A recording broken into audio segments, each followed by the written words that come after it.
matin. Il y a des lieux, hein, il y a des endroits qui laissent tout passer. Hein. Il y a des endroits où il y a des limites. Hein. Souvent, ça va être de relief ça va être le. Excusez, je recommence. Ça va être le relief du territoire, comme une montagne, poup, ou une chaîne de montagnes, ou un creux, qui vont stopper l'eau, qui vont stopper les tornades et tout ça. Fait que ça laisse pas tout passer quand il y a du relief sur un territoire. Mais quand c'est très plat,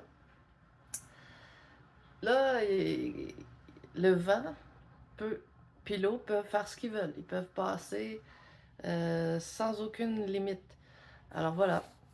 Fait que ce que je veux dire, c'est qu'il y a des endroits qui sont des plaines qu'on a nommées en langue des oiseaux lingua franca, parce que a été nommé, toutes les bases de notre monde ont été nommées dans la langue des débutants. Hein. La phase du début, c'est la base du monde matériel. Tout a été nommé en français, langue des oiseaux. Après, c'est juste de servir de notre imagination, puis aussi de s'intéresser à ça pour faire les liens, établir les liens qui sont là.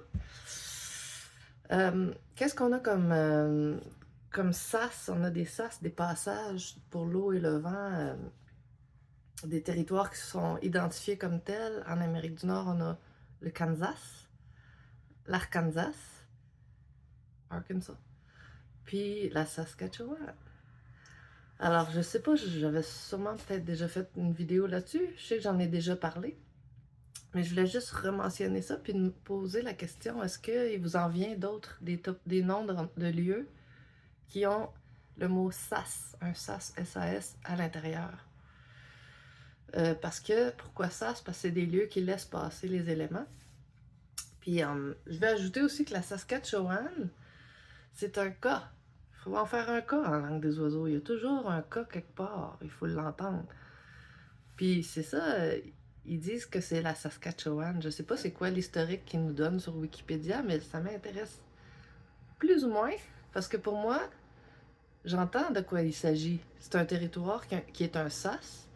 Puis c'est un cas de chaud.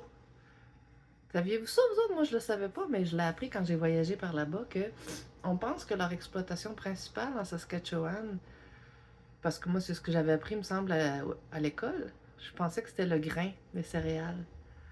Mais, en réalité, c'est plutôt, d'après ce qu'on m'a dit quand j'ai voyagé là-bas, c'est plutôt la potasse. Donc, le monsieur m'avait expliqué qu'il y avait des mers avant qui couvraient le territoire. C'est logique, hein, c'est un territoire plat. Puis, que ça a laissé un dépôt dans les profondeurs du sol de potasse. Potache en anglais. Puis c'est de la chaux, ça. Puis c'est ce qui est la plus grande exploitation de cette région-là. Donc, ils vont creuser comme la potasse, la chaux. Fait que le SAS, qui est un cas de chaux, c'est la Saskatchewan. Fait que ça devrait être appris à l'école. Ce serait encore plus facile de se souvenir si les profs prenaient conscience de ça, puis se servaient de la langue des oiseaux pour communiquer les leçons d'histoire. Ça marquerait la mémoire, je crois. Les rimes, ça favorise la mémorisation. Merci. Bonne journée. Je m'en vais.